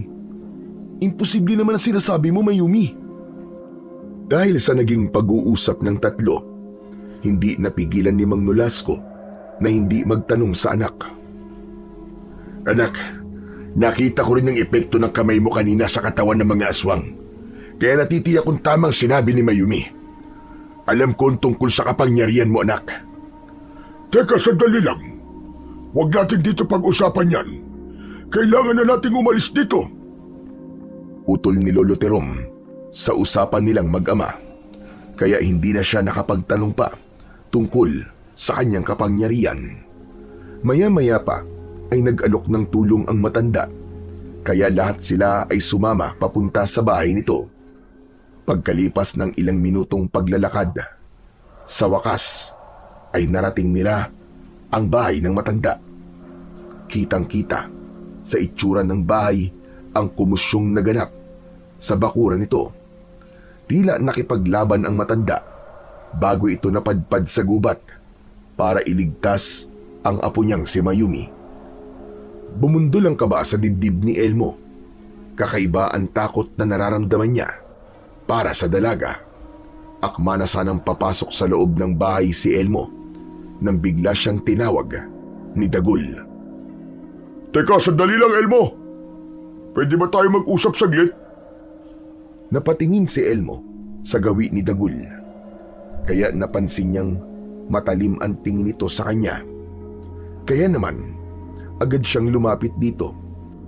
Sinulyapan muna ni Elmo ang kanyang ama na papasok na sana sa loob ng bahay ni Lolo Terom bago niya kinausap si Dagul. Ano ba ang pag-uusapan natin? Tungkol ba to kay Mayumi? Mabuti naman at alam mo. Bakit?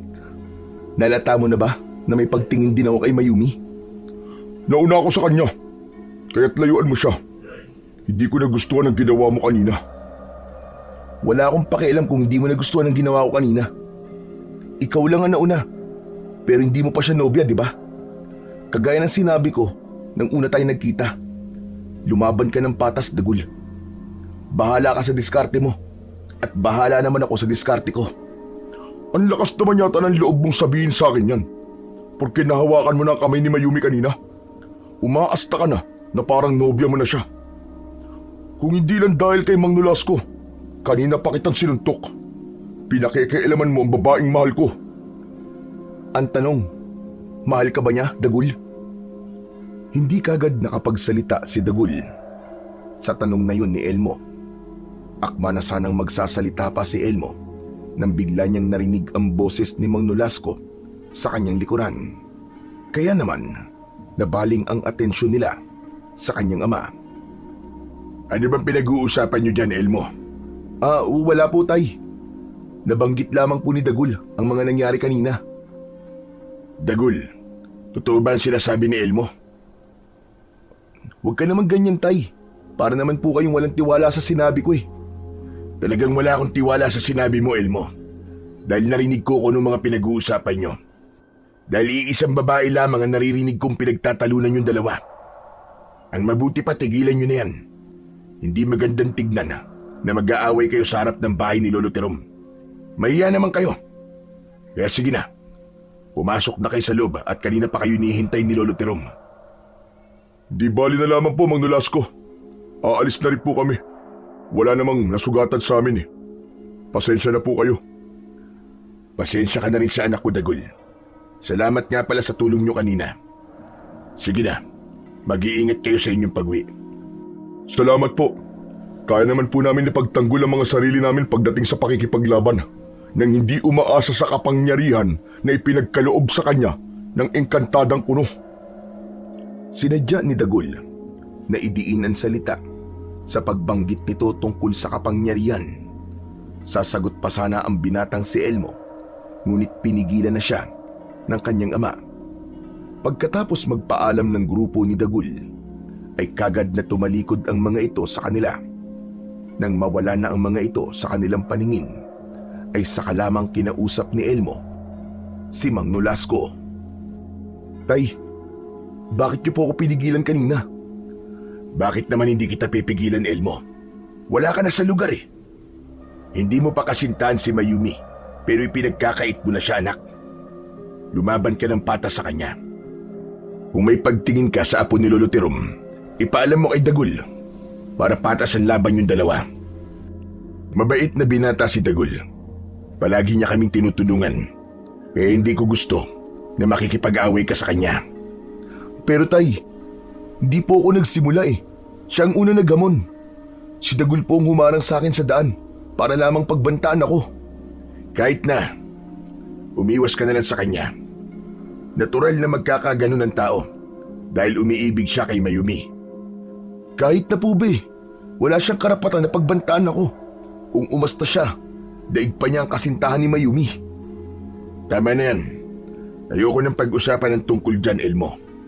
Halika na sa loob ng bahay ni Lolo Terom. Kanina pa niya tayo hinihintay. Pagkatapos makapag-usap, ay pumasok na sila sa loob ng bahay ni Lolo Terom. Pagpasok nila sa loob, ay tumambad sa kanilang paningin ang mga nakaupong sugatan na tanod. Umangat ng tingin ang matanda at kinausap silang mag-ama. Halika, Elmo, lumapit ka. Kailangan natin pag-usapan ang tungkol sa kapangyarihan mo. Teka, nasa na ba sina Dagul? Umuwi na po sila, Lolo Terom. Ganun ba? Nako, sayang naman. Pag-uusapan sana nating lahat ang plano kung paano natin matatalo ang mga aswang na busaw. Dahil kung hindi tayo kikilos ng maaga, ay baka maubos ang lahat ng mga taong nakatira sa baryo natin. Magagawa naman po natin ang plano kahit wala sila, Lolo Terom. Ipapaliwanag na lang po natin sa kanila kapag maayos na po ang lahat. Isa pa, ano po bang ibig sabihin ng mga sinabi nyo kanina tungkol po sa kapangyarihan ko? Ang kapangyarihan mo, ang gagamitin natin laban sa pinuno ng mga aswang na busaw. Kailangan natin siyang tugisin upang matigil na ang pag-aasik niya ng lagim. Sasama po ako sa kanila, Lolo Terom.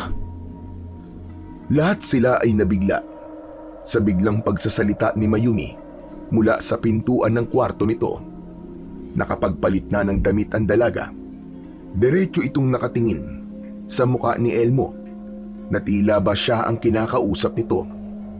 Agad na napatayo si Lolo Terom dahil hindi ito pumayag sa gustong mangyari ni Mayumi.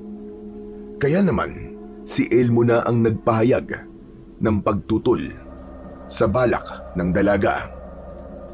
Hindi, Mayumi. Hindi ka maaaring sumama sa amin. Delikado yun para sa'yo. Dahil ba sa babae ako at wala akong magagawa para makatulong sa inyo? Hindi nang ibig ko sabihin, Mayumi. Nag-aalala ko na baka mapahamak ka sa kamay ng mga halimaw. Pero malaki ang may tutulong ko sa inyo. Maaari niyo akong gamiting pain para mapalabas ang pinuno. Hindi, Mayumi. Hindi ko itataya ang buhay mo. Delikado ang naiisip mong plano na yun. Mukhang may punto nga naiisip na paraan ni Mayumi. Natatandaan ko na nag-aalay ng dalagang birhen ng mga aswang kanina, di ba? At yun mismo ang gagamitin natin dahilan para mahuli sa bitag ang kalaban. Paano kung sa pamamagitan ni Mayumi ay mapalabas natin ang kanilang pinuno? Pero, Lolo Terom, delikado po ang naiisip niyong gawin. Baka mapahamak lamang si Mayumi. Kaya ko ang sarili ko, Elmo. Wala ka bang tiwala sa kakayahan ko? Isa pa, hindi talaga mawala sa isip ko mga nangyari sa akin kanina. Gusto kong matapos na ang kaguluhang ito. Sa palagay ko, anak, tamang sinabi na maglolo. Kaya hayaan natin silang magdesisyon. Pero tay, paano nga po kung merong mangyaring masama kay Mayumi? Elmo, walang mangyayaring masama sa akin. Magtiwala ka. Kung nag-aalala ka sa akin, mas lalo nag-aalala ko para sa'yo. Paano kung ikaw naman ang mapahamak? Tila umurong ang dila ni Elmo sa huling sinabi na yon ni Mayumi. Parang may kung anong mga insekto ang nagsasaya sa loob ng puso niya. Isang sagot yon na may nararamdaman din para sa kanya, ang dalaga. Kaya naman, biglang nawala ang pag-aalala niya at napalitan yon ng labis na kasiyahan. Pumagitna ang sandaling katahimikan bago muling nagsalita si Lolo Terom. Total naman, at nakakaamoy na tayo ng pag-ibig sa pulong natin, ay maaari na kayong umuwi. Bukas na bukas din ay magsisimula na tayo ng mga paggawa ng patibong. Iparating nyo sa ibang pangkat ang mga napagkasunduan natin ngayong gabi. Sige na, makakauwi na kayo. Napagkasunduan ng lahat na si Mayumi ang gagamitin nilang pain para mahulog sa patibong ang pinuno ng mga aswang. Ngunit dahil sa planong yon ay hindi mapalagay si Elmo. Para nang sasabog ang puso niya dahil sa pag-aalala para kay Mayumi. Lalo pa ngayon na nararamdaman niyang nag-aalala rin ito para sa kanya. Umaasa siyang matutunugan din ito ang pagmamahal na nararamdaman niya para sa dalaga. Maya-maya pa ay nagpaalam na silang lahat kay Lolo Terom. Magkasunod silang lumabas ng bahay at nagsimula ng maglakad pabalik sa kanilang tahanan. Kasama ang mga tanod na may benda pa sa katawan dahil sa mga sugat na tinamo ng mga ito sa laban. Tahimik nilang tinahak ang daan palabas ng kagubatan. Pagkalipas ng 1 oras na paglalakad, sa wakas ay ligtas silang nakauwi. Habang ang mag-ama naman ay tahimik na nakatingin sa nakasarado nilang pintuan. Wala silang imikan nang pumasok sila sa bahay. Pagkapasok nila sa loob ng kanilang bahay, ay ibinaba ni Mang Nolasco ang sandata nito sa ibabaw ng lamesa. Bago niya kinausap ang anak. Anak, sandali lang. Sigurado ka ba na lalabanan mo ang pinuno ng mga aswang? Opo, tay. Sigurado po ako. Natauhan na po ako sa mga nangyari kanina. At hindi na po ako papayag na may buhay pang mawawala nang dahil po sa mga hayop na busaw na yun. Wala na pong mamamatay sa baryong ito. Hindi mo alam kung gaano ako kasaya, anak. Maraming salamat. Kaya lang bigla akong nag-alala nang malaman ko na sasama ka sa pagtugis namin sa aswang na busaw. Tay, hindi po ba't ito naman po ang gusto niyo dati? Oo nga. Pero anak, iba eh. Ibang takot na nararamdaman ko ngayon. Bigla akong kinabahan. Ngayon ay alam niyo na po kung ano nararamdaman ko sa tuwing umaalis kayo para maghanap ng aswang. O di ba? Ayoko na po ng ganitong pakiramdam na palagi na lamang tayo natatakot, Tay. Wala nang ibang paraan. Tama rin po kayo sa mga sinabi niyo nun. Lalaban na po tayo.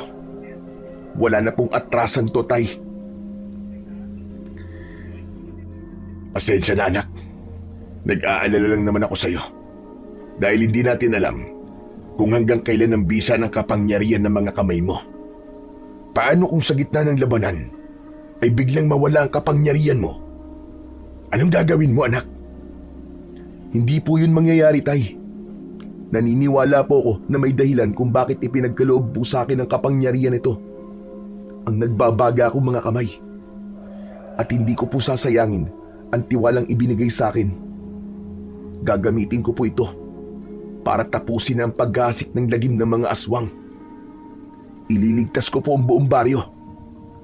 Isang malalim na buntong hininga ang pinakawalan ni Mang Nolasco bago ito tuluyang nagpaalam sa kanya para magpahinga sa loob ng kwarto nito.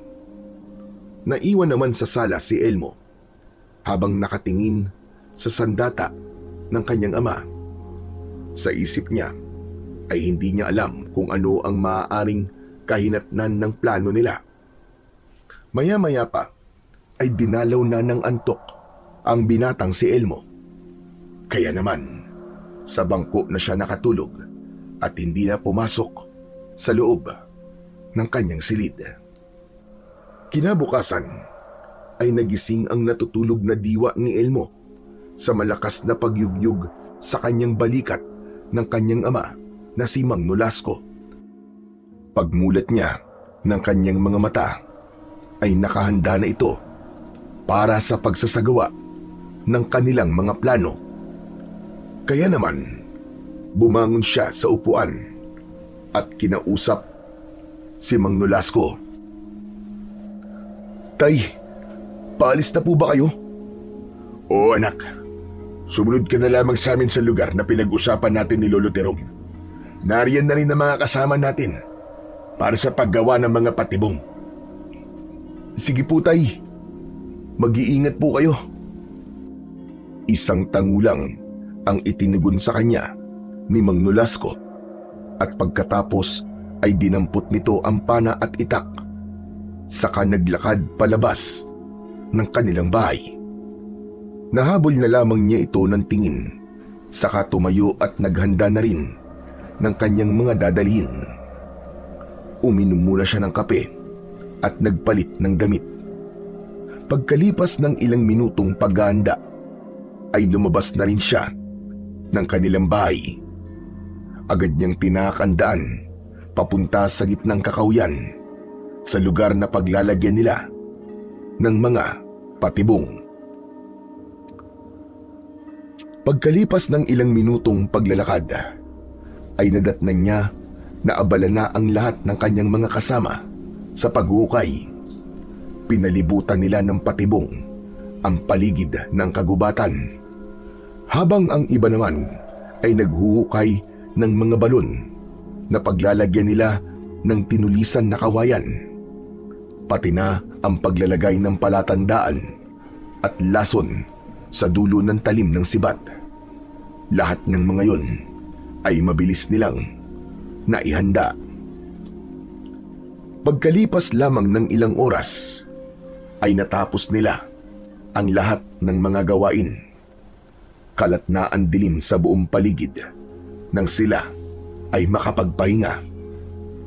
Kasama ang pangkat ni Dagul, ay abala sila sa pagtutulis ng kawayan na gagamitin nilang sibat laban sa mga aswang. Nang matapos ang mga ito, ay sakto naman na dumating ang dalagang si Mayumi kasama ang lolo nito na si Mang Terom. Binigyan sila ng maiinom na tubig at nilagang hinog na saging na saba bago nila itinali ang dalaga sa gitna ng kakauyan habang nakagapos ang mga kamay. Sa gitna ng malamig na kakauyan, tahimik na nagsasalo ang grupo habang kumakain. Ngunit biglang nagbago ang simoy ng hangin. Isang mabahong singaw ang umalingasaw, mabigat at nakakasulasok na parabang nabubulok na laman na matagal nang inilibing. Naputol ang kanilang tawanan at pagkain nang mapansin ang kakaibang nangyayari sa paligid. Isa-isang napalingon at napahinto ang mga kamay sa kanilang pagsubo. Pagkaraan ng ilang saglit na katahimikan, ay mabilis silang napatayo. Dinampot nila ang kanilang mga sandata at naging alerto sa paligid. Maya-maya pa ay nag-aalalang napatingin si Elmo sa kinaroroonan ng mahal niyang si Mayumi. Tay, kahit na anong mangyari, wag niyo pong aalisin ang tingin kay Mayumi. Natitiyak ko pong nasa paligid lamang sila. Maging alerto po tayo. Sige anak, mag-iingat ka. Humanda kayo mga kasama! Naririyan na sila! Biglang pinalot ng pag-aalala ang puso ng mga tanod at manunugis nang marinig ang malakas na boses ni Lolo Terom. Yun ang udyat sa napipintong pagsalakay ng mga aswang na busaw. Mula sa madilim na bahagi ng kakauyan, kita nilang lahat ang paglitaw ng isang busaw. Kaya naman, nag-aalalang napasulyap si Elmo sa kinaroroonan ng dalaga. Nasa gitna nila ang nakataling si Mayumi. Kitang-kita ni Elmo ang bakas ng pag-aalala sa muka ng dalaga, habang sa paligid nito ay nagkalat ang mga patibong.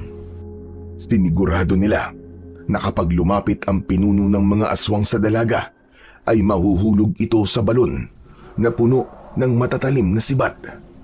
Maya-maya pa ay nagsalita si Dagul habang hindi rin umaalis sa tabi ni Mayumi.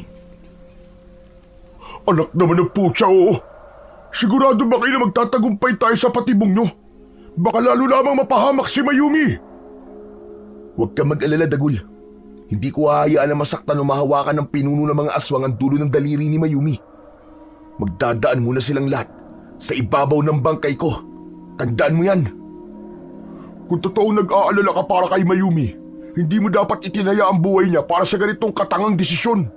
Isipin mo, naunahan tayo ng mga aswang. Dapat ay nakatago tayo habang iniintay sila, di ba? Pero ano nangyari? Tayo ngayon ang nasa bitag nila. Parang tayo pa ang nahuli nila. Hoy Dagul, maghinay-hinay ka sa mga binibitiwan mong salita. Dahil hindi katangahan ang tawag dito, kundi diskarte.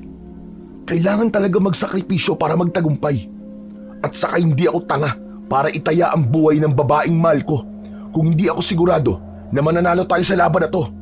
Kaya imbis na magnangangawa ka dyan, lumaban ka na lang. Huwag kang duwag. Matalim siyang tinignan ni Dagul bago ito lumapit kay Mayumi.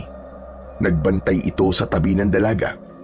Pagkalipas ng ilang sandali, nagpakita na ang maraming aswang na busaw. Nakahanay ang mga yon na nakapalibot sa kanilang kinaroroonan. Nakatayo ang mga ito habang umaangil. Hindi na nga pinatagal ni Elmo ang napipintong labanan. Pinangunahan niya ang pagsugod sa mga aswang. Sugod na mga kasama! Patayin natin ang mga aswang na yan! At walang ititirang buhay! Ay mga anak ko, wala tayong ititirang buhay sa kanila. Uubusin natin silang lahat. Nagsalubong ang dalawang pangkat sa gitna. Labanan ng lakas na tila mga galit sa isa't isa.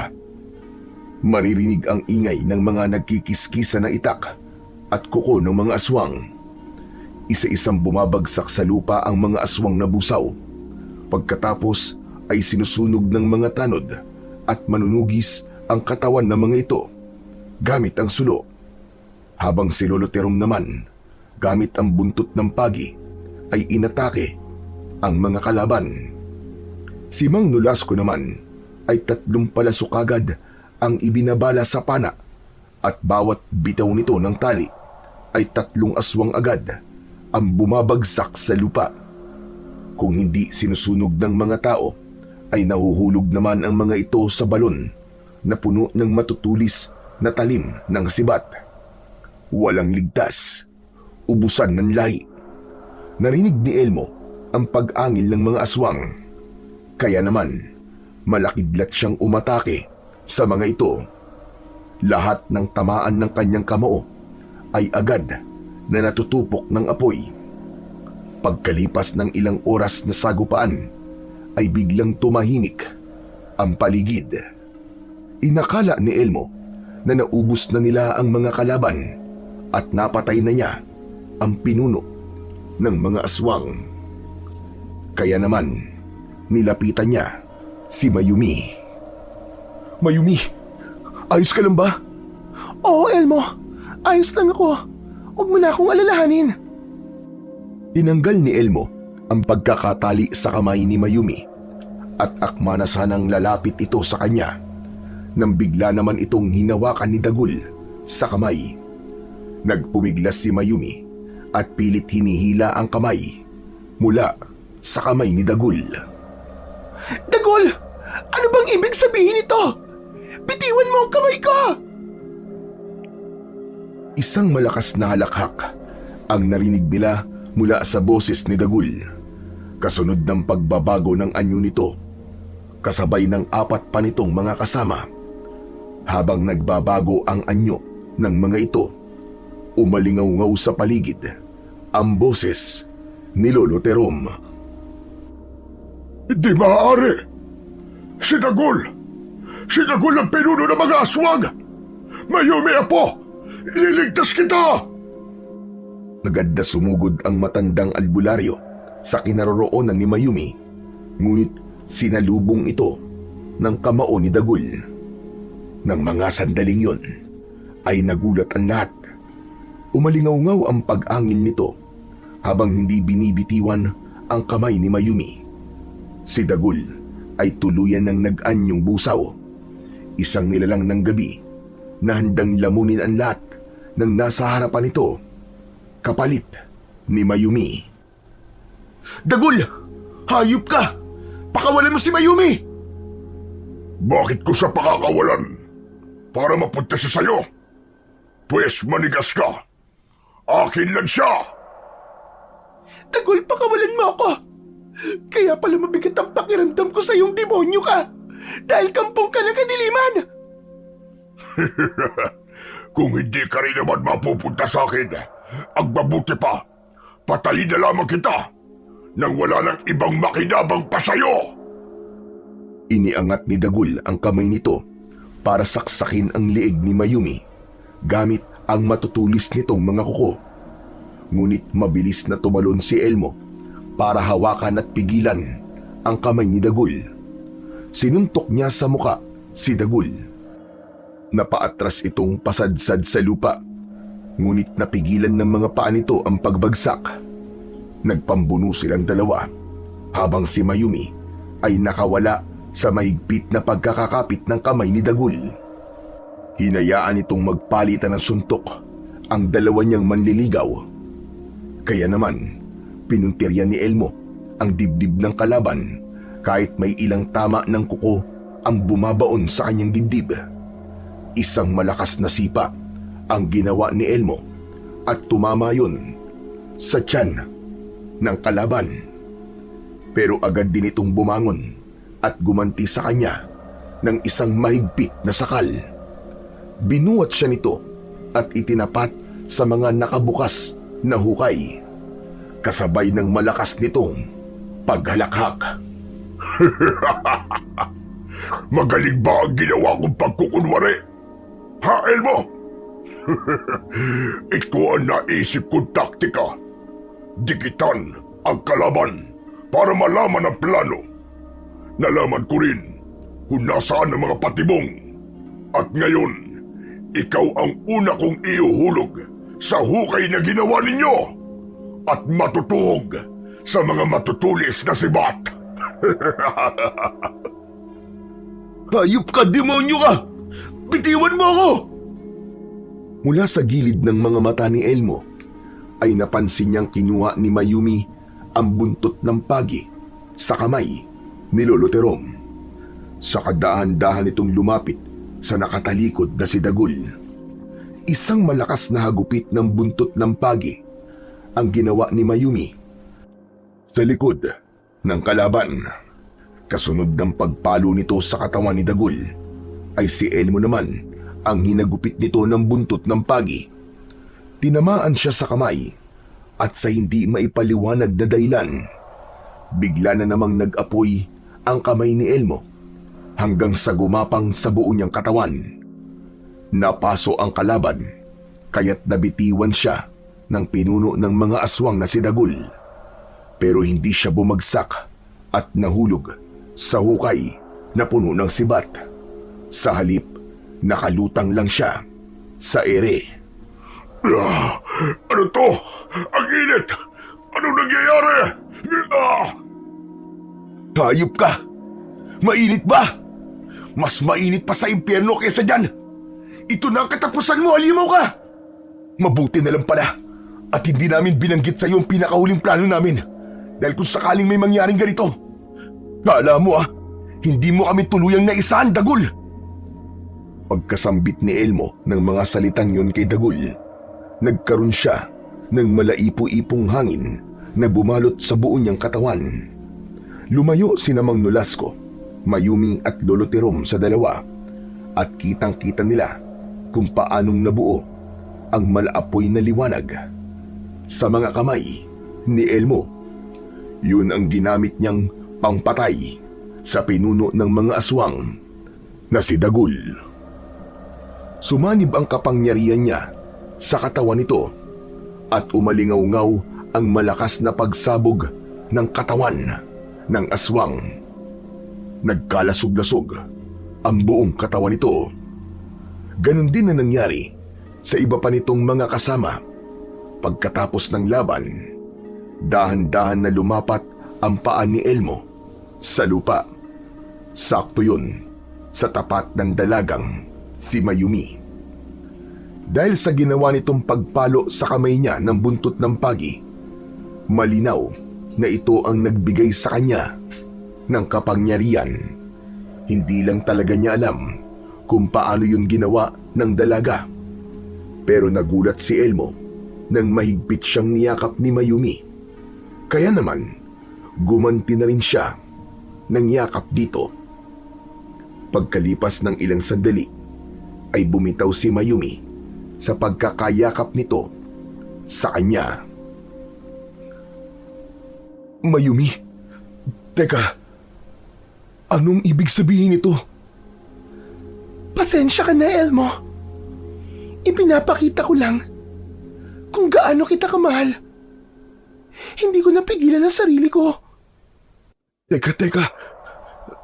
Kung ganun pala, Mayumi. Kung ganun, pareho pala tayo ng nararamdaman. Pag-ibig sa unang pagkikita. Matagal na tayo nagkita, Elmo.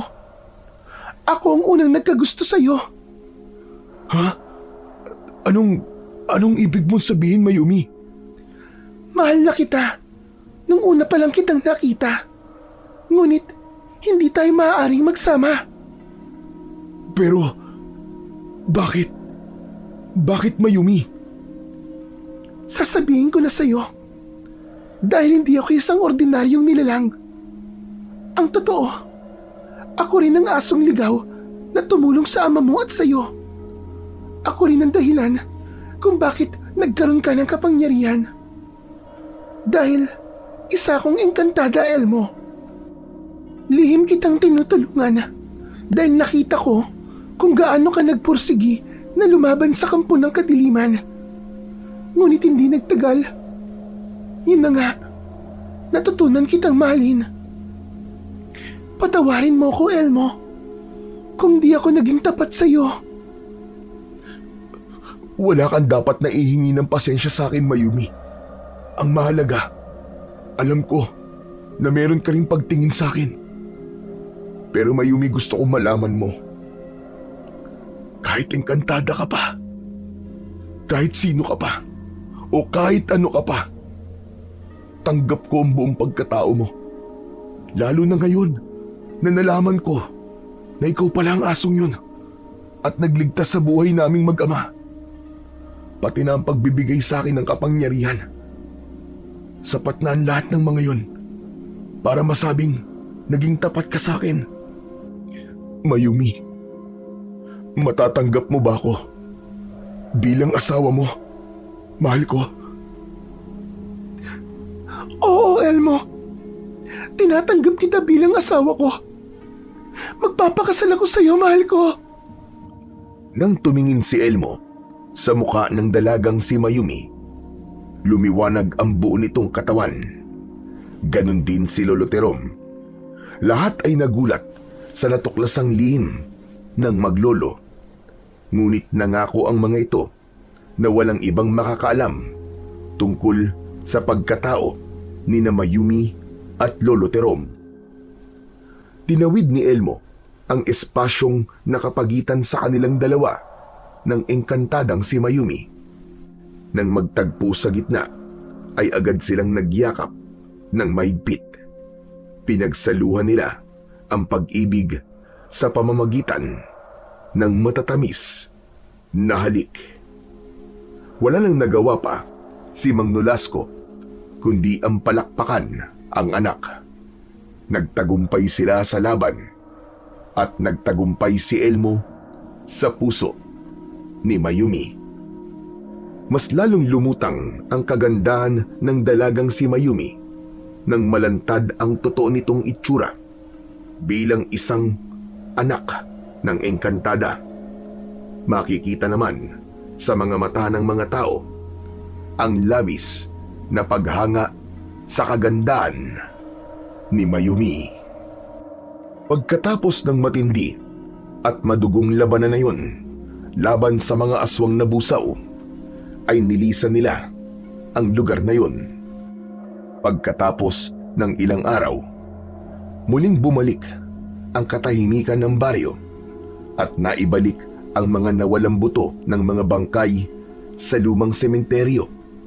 Samantala, paglipas ng 5 araw, ay naganap na kagad ang kasalan sa pagitan ni na Elmo at ng engkantadang si Mayumi. Umani ng masigabong palakpakan ang bagong kasal mula sa mga taong natulungan nila. Habang ang lahat ng tao ay buong paghanga na nakatingin sa anak ng manunugis na ikinasal sa magandang engkantada. Ang kwentong inyong napakinggan ay larawan ng pag-ibig sa gitna ng labanan. Ang kwento ng paghahanap ng hustisya at pagharap sa takot ay naging daan upang maibalik ang katahimikan ng baryo.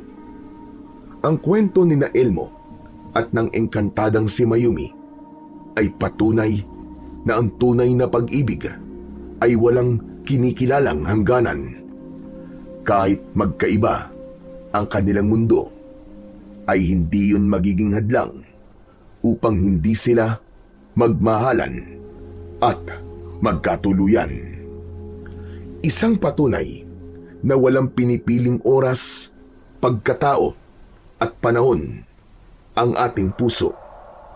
Kusang titibok yun kapag nahanap na natin ang magiging kabiyak ng ating puso na itinadhana para sa atin.